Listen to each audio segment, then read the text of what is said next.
আমাদের জীবনের সফলতা বলতে তেমন কিছুই নেই। যে জীবনের মৃত্যু হয়, সে জীবনের সফলতাও যে খুব বেশি তাও নয়। তাই এই ছোট্ট জীবনকে আরো বেশি আনন্দময় করে গড়ে তুলতে আমাদের যখনই সময় পাই হয়তো নিজের মানে সামর্থ্য অনুযায়ী কোথাও ছুটে যাওয়া বা পরিবেশ দেখা, জীবন দেখা এটা আমাকে যেরকম টানে পুষ্পিতারও টানে অনেক ভালো। যার কারণে দুজনের একটা মিল থাকার কারণে উম ভ্রমণ ভ্রমণের ইচ্ছে থাকার কারণে আমাদের ঘুরতে যাওয়ার যে চেষ্টাটা সেটা সফল হয়।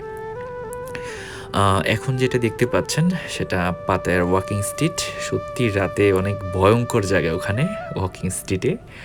আম যারা আসলে ইউরোপ বা অন্যান্য দেশ থেকে আসেন তাদের জন্য অনেক সহজ যে কালচার দেখে আমাদের ৩য় বিশ্বের দেশের মানুষের জন্য অনেকটা দুষ্কর, অনেকে নিতে পারে না।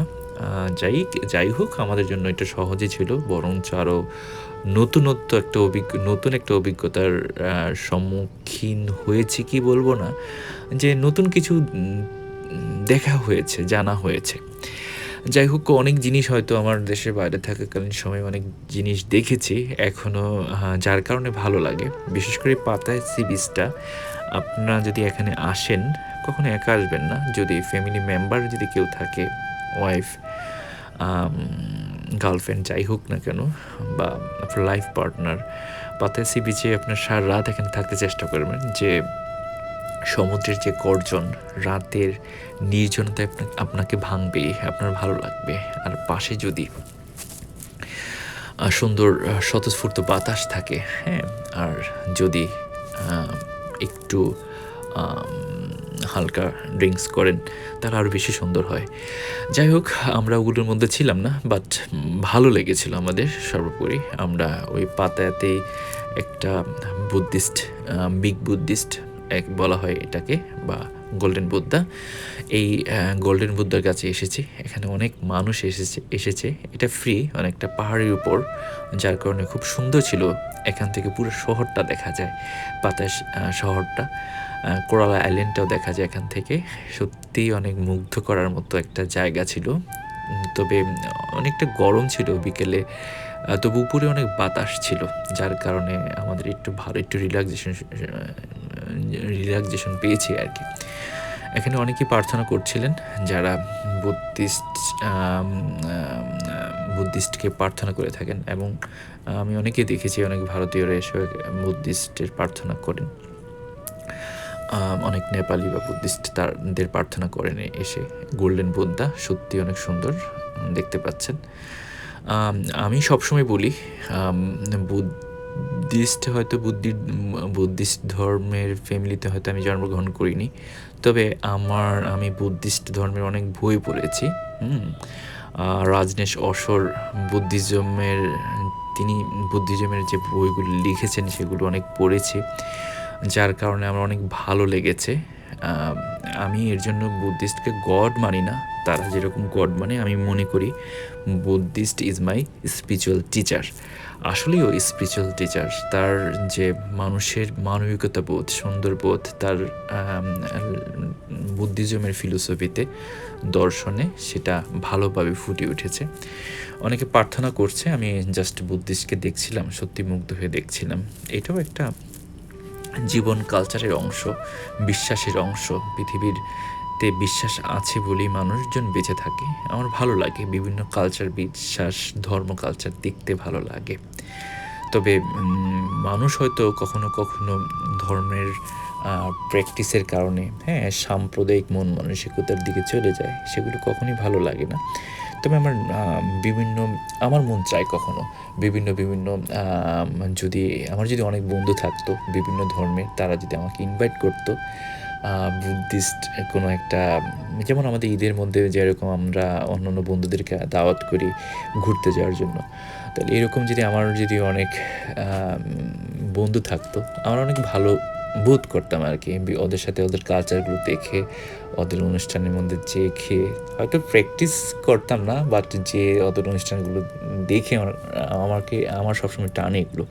স্পিরিচুয়ালিটি আমার সবসময় টানে দেখার জন্য, শেখার জন্য আর কি, ওদের বিশ্বাস দেখার জন্য, শেখার জন্য বা পড়ার জন্য। হ্যাঁ, যাই হোক না কেন, যে জায়গাটা আসছি আপনাদের দেখাচ্ছিলাম যে এখান থেকে সমুদ্র সৈকতটা, পাতায়ের যে সমুদ্র সৈকত খুব সুন্দরভাবে দেখা যায়। পুষ্পিত আরও ভালো লেগেছিল এখানে এসে। বিশেষ করে আমরা একটু ওয়াকিং স্ট্রিট থেকে এখানে হেঁটে এসেছিলাম, প্রায় 15 মিনিটের পথ। আমরা চেয়েছিলাম যে একটু হেঁটে আসি, অনেকটা টায়ার্ড হয়ে গিয়েছিল। তো ওখান থেকেই আমরা একদিন পরে আমরা চলে আসলাম ব্যাংককের যে ব্যস্ততম জায়গা দেখতে পাচ্ছেন, অনেক গোছানো ব্যাংকক শহরটা। আমার কাছে ভালো লেগেছে ব্যাংকক শহরটা। অনেক রাস্তার মধ্যে প্রচুর পরিমাণ স্ট্রিট ফুড রয়েছে, ফুডস এবং ফুড দুটাই রয়েছে।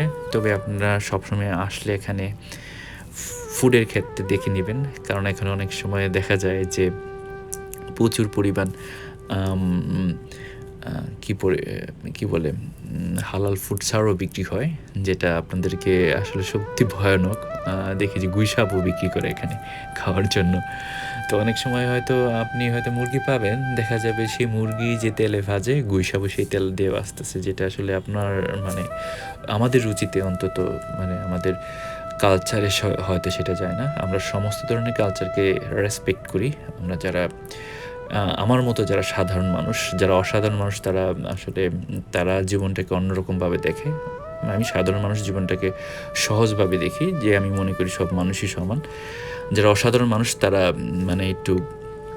তারা মনে করে যে তারটাই ওয়েস্ট। হ্যাঁ, এছাড়া আর কিছু নেই পৃথিবীতে। তবে যাই হোক না কেন, পৃথিবীতে গড যিনি আছেন, আল্লাহ যিনি আছেন, যে ধর্মেরই যিনি আছেন, তিনি মানুষের জন্য অবশ্যই তিনি ভালো চান, তিনি ভালো জানেন, তিনি পৃথিবীর মানুষকে ভালো করবেন, নিশ্চয়ই মঙ্গল করবেন। হ্যাঁ, কারো নরক সবসময় কামনা করা আমাদের কোনো সময় কোনো স্বাভাবিক মানুষের কাম্য নয়। সেটাই আর কি। আমাদের ধর্ম তো, আমাদের প্রফেটও সেই কথা বলেছেন। বুদ্ধিজমের যে গুরু গৌতম বুদ্ধা, তিনি মানবিকতার কথা বলেছেন।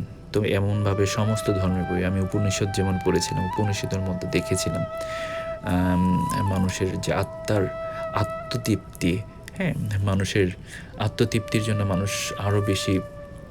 মানুষের কাছে যেতে পারে, মানুষকে সোলমেট খোঁজে, এমন আর কি।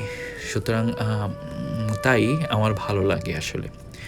হয়তো আমি মাঝে মাঝে একটা কথা বলি সব সময়, যে আমার আত্মা, আমার জীবন, আমার মতো হয়তো আরও অনেক মানুষ আমাদের আশেপাশেই বসবাস করতেছে। হয়তো কোনো ধরনের কমিউনিকেশন বা যোগাযোগ না থাকার কারণে তাদের সাথে হয়তো মিশতে পারছি না। হয়তো একদিন মিশলে হয়তো দেখা যাবে সে আমার ভালো ফ্রেন্ড হয়ে যেতে পারে, ভালো বন্ধু হয়ে যেতে পারে, মনে হতে পারে সে একই, হ্যাঁ, আরও বেশি তেমন কিছু। এরকম জীবনে চলার পথে অনেক মানুষের সাথে পরিচয় হয়েছিল, যাদের সাথে কখনো দেখা হয়নি, কখনো কথা হয়নি, অল্প দিনের পরিচয়, অনেক বন্ধুত্ব, রিলেশনশিপ, বন্ধুত্বের যে দৃঢ়তা, এটা তৈরি হয়েছিল।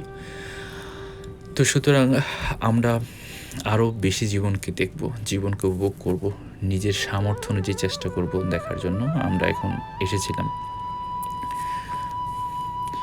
আমরা এসেছিলাম খানসান রোডটা অনেক সুন্দর। এখানে আসলে বিকেলবেলা, রাতের বেলা অনেকটা হয়, সুন্দর দেখা যায়। বিশেষ করে আজকে বৃষ্টির দিন থাকার কারণে আসলে দোকানপাট ওইরকমভাবে খোলা হয়নি, তবে এখানে মূলত রাতের বেলা বেশি পরিমাণ জমে। তবে বলবো যে যেহেতু আমরা ছিলাম বিটিএস নানা থেকে এখানে দূরত্বটা অনেক বেশি, কারণ কাছাকাছি কোনো মেট্রো স্টেশন ছিল না, প্রায় অনেকটা হেঁটে মেট্রো স্টেশনে যেতে হয়, যেটা রাতের বেলা একটু ডিফিকাল্ট আমাদের জন্য যাওয়া। আর হ্যাঁ, ক্যাব এখান থেকে ক্যাবে করে চলে যাওয়া যায়, ক্যাবের ভাড়া একটু বেশি। বিশেষ করে ব্যাংককে সব জিনিসের দাম একটু বেশি। আমার কাছে মনে হয়েছে যে পাতায়া থেকে ব্যাংকক একটু এক্সপেন্সিভ খুবই এক্সপেন্সিভ। তো সুতরাং কেউ যদি শুধু পাতায় ঘুরতে চান, আমি সাজেস্ট করব আপনি পাতায় ঘুরে আপনি আবার ফ্লাইটে করে চলে যেতে পারেন। কারণ সুবর্ণভূমি এয়ারপোর্ট থেকে পাতায় যেতে মাত্র 2 ঘন্টার পথ। অনেকেই দেখি যে পাতায়াতে আসে, পাতায়ার সারাদিন ঘুরে মানে ওখানে 2 দিন 3 দিন থেকে পাতায়া থেকে আবার মানে 2 ঘন্টা বা 3 ঘন্টা 4 ঘন্টা আগে রওনা দিয়ে সুবর্ণভূমি এয়ারপোর্টে আবার চলে আসে এবং চলে আসে দেশে। তো এরকম অনেক করা যায়। যদিও আমাদের এটা থাইল্যান্ডের ১ম ভ্রমণ ছিল, যার কারণে ব্যাংকক শহরটা দেখার ইচ্ছে ছিল। চাঁদচক মার্কেট, এখানে আমাদের নিউ মার্কেটের মতো অনেক সস্তায় অনেক জিনিস পাওয়া যায়। থাইল্যান্ডের ব্যাংককটা কিন্তু এক্সপেন্সিভই মোটামুটি। হ্যাঁ, এখানে যে ১০০ বাত দিয়ে একটা টি-শার্ট কখনো চিন্তা করা যায় না। আমরা বাংলাদেশি টাকা ৩০০ টাকা, ১০০ টাকা যদি এখানকার হয়। তো বাংলাদেশে তো একটা টি-শার্ট কিনতে গেলে ২৫০-৩০০ টাকা, যেটা আসলে ব্যাংককের অন্য মার্কেটগুলোতে এটা চিন্তা করা যায় না, খুবই এক্সপেন্সিভ। আমাদের টাকার মান যেহেতু কম ওখান থেকে, আমি দেখেছি ওদের কিন্তু বিশেষ করে থাইল্যান্ডের কসমেটিক্স, পোশাক-আশাক খুবই কিন্তু উন্নত মানের। যেমন আমাদের কসমেটিক্সের বিষয়ে আমরা নিজেরা ডাউট বোধ করি, কারণ আমাদের জায়গা থেকে দেখা যায় যে কেরানীগঞ্জ থেকে, নারায়ণগঞ্জ থেকে ২ নম্বর জিনিস উৎপাদন করা হয়। কিন্তু এখানকার বিদেশি পর্যটকরা, সাদা চামড়ার পর্যটকরা প্রচুর পরিমাণ কাপড়, কসমেটিক্স, হ্যাঁ, লাগেজ ভরে ভরে নিয়ে যায় এখান থেকে। সুতরাং ধরে নেয়াই যায় এখানে কিন্তু প্রচুর পরিমাণ পর্যটক আসে এবং বিদেশি পর্যটকরা আনডাউটলি ভালো মনে করে এখান থেকে জিনিসপত্র নিয়ে যায়। এখানে আমি প্রচুর পরিমাণ জাপানিজ, কোরিয়ান, ইউরোপিয়ান, আমেরিকান প্রচুর পরিমাণ পেয়েছি। তাদের সাথে কথা হয়েছে। যেহেতু ছিলাম জাপানিদের সাথে অনেক কথা হয়েছে। অনেকদিন পর জাপানিজ প্র্যাকটিসটা হলো দীর্ঘদিন পর। ভুলিনি, ভাষা অনেক দিন হয়ে গেছে তবুও ভুলিনি, এখনও চালায় যেতে পারি, মানে ওরাল কমিউনিকেশন যতটুকু পারি ভালোই। যাই হোক, এই ইয়েতে চাঁদচক মার্কেটে এখানে অনেক সস্তায় অনেক জিনিস পাওয়া যায়, আনকমন অনেক জিনিস পাওয়া যায়। আপনারা যদি ভালো বাজেট নিয়ে আসেন তাহলে অনেক জিনিস নিয়ে যেতে পারবেন এখান থেকে অনেক সস্তায়। এবং ছোটো ছোটো জিনিস যেটা পরিবারের ছোটো মানুষজনদের, ছোটোদেরকে বড়োদেরকে যদি গিফট করেন তারা অনেক ভালো বোধ করবে। আমি মনে করি এখানকার প্রোডাক্টগুলো খুবই উন্নত মানের এবং কাপড়গুলো বিশেষ করে খুবই সফট। ওরা তো ওয়েস্টার্ন কাপড় পরে। আর হলো যে হ্যাঁ, ছোটো অনেক জিনিসগুলো আছে, যেমন ক্যাপ থেকে শুরু করে বাচ্চাদের পুতুল বা অন্যান্য জিনিসগুলো, হ্যাঁ, সেগুলো অনেক মুগ্ধ হওয়ার মতো। আপনারা দেখতে পাচ্ছেন এখানে কসমেটিক্সের ছোটো জিনিস এখানে পাওয়া যায়। খুবই অ্যান্টিক জিনিস এখানে পাওয়া যায়, যেগুলো পুরাতন জিনিসের মতো আপনার মনে হবে।